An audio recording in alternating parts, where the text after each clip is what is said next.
Hello and welcome to TVOL. Today we're going to be taking a look at the match between Everton and Aston Villa. Yesterday resulted in a 1-0 victory from a Buendia header for Aston Villa, and we're going to be looking at some data here to help us understand the tactics that each team used. Before going into the tactics, we're going to take a quick look now at the form of each club going into this match. So Everton in relatively poor form out of the last 5 games, 4 losses including this one and 1 draw.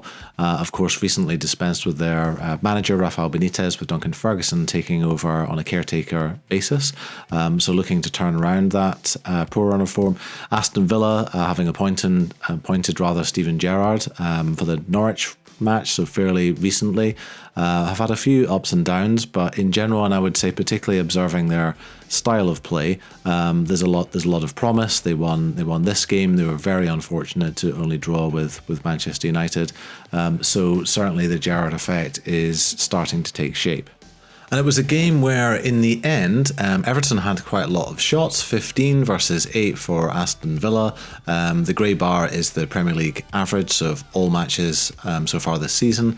But Everton only managed 1 shot on target versus Villa's 3, so it wasn't a thriller in the sense of lots of goal-scoring opportunities, but it really was a game, as reflected in the post-match press conference, particularly by Steven Gerrard, of contrasting styles and a stark difference in the sort of patterns of play between each half. And so to understand those differences in style, we can take a look at what each team did with the ball.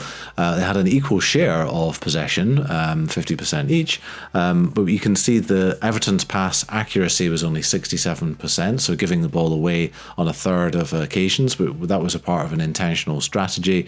In possession, they looked to play wide.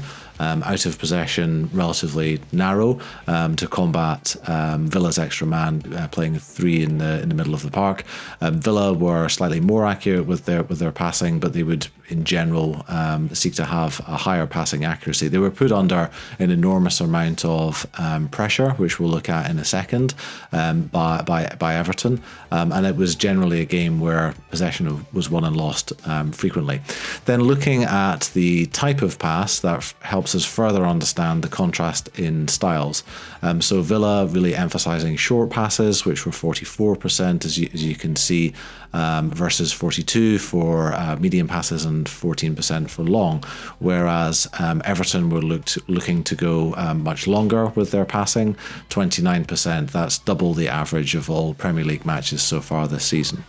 So let's continue our tour of the data here and look at pressing. So pressures per opposition touch. This is a measure of the intensity of the press overall, regardless of, say, where on the field they're looking to apply pressure. So 0.33 for Everton, 0.35 for Aston Villa, considerably above the average of 0.24 for all Premier League matches this season. And both sides were relatively successful when they attempted to press the ball, meaning that they won the ball back. As I said, it was a game where there's lots of winning and losing of possession.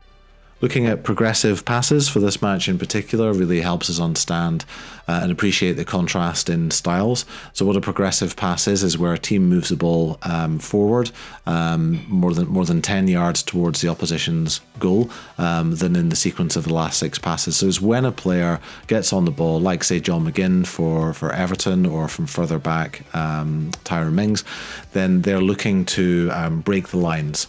So to get in behind the defensive line of the opposition in order to progress the ball forward. So teams that emphasise progressive passes are looking to move the ball vertically. If they have a higher proportion of progressive passes, then they are obviously taking risks. So it's not just possession for its own sake. And Villa's style, I think, is very, very interesting.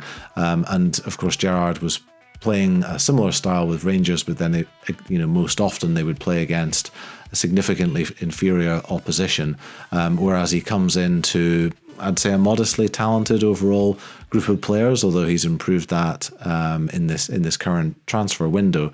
But he's trying to impose quite a progressive style of football, and one way of illustrating that is through this data around progressive passes. So this data is showing the share of possession in each third for each team. And this helps us to understand Everton's approach in this particular match, and probably going forward under the caretakership of Duncan Ferguson. So when they had the ball, on a quarter of those occasions, just over 26%, that was in their attacking third, so Villa's defensive third. So they were not passive at all, as demonstrated by the amount of pressure that they put on the ball. They were looking to pin Villa back. So in possession through their wingers, then they were looking to hit that area of the field early, win those second balls ongoing. Pin Villa back, play for set pieces.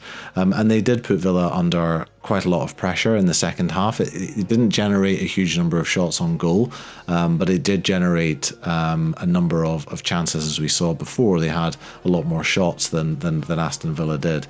So it's a good illustration of how we can use this type of information to understand a variety of different team styles. So in conclusion, overall, this was a very evenly fought match. Everton could have easily drawn the game towards the end. I think for Aston Villa, this will feel like a very significant victory and even breakthrough as Steven Gerrard looks to impose a progressive style of football. I think from a tactical point of view, the most interesting thing they do is through their use of rotations. So Mings will come forward with the ball, which we didn't see so much in this match, but we did versus Manchester United. Someone else will fill in for his position. But also down the right-hand side, the interchange between Cash and John McGinn, swapping positions in order to disrupt the pressing strategy of the opposition. They weren't able to utilize a lot of those tactics in this match. It's a very different match, say, versus the Manchester United game. By contrast, Everton played quite effective but maybe rudimentary style of football, put them under a lot of pressure, and Gerrard was keen to emphasize how his team needs to be able to stand up to that, and it is not just or only about pretty patterns of football. Thank you very much for watching. If you like this video, please express that by hitting the like button. While you're there, you may as well subscribe to the channel, and why not leave me a comment and I'll get back to you. We will see you next time.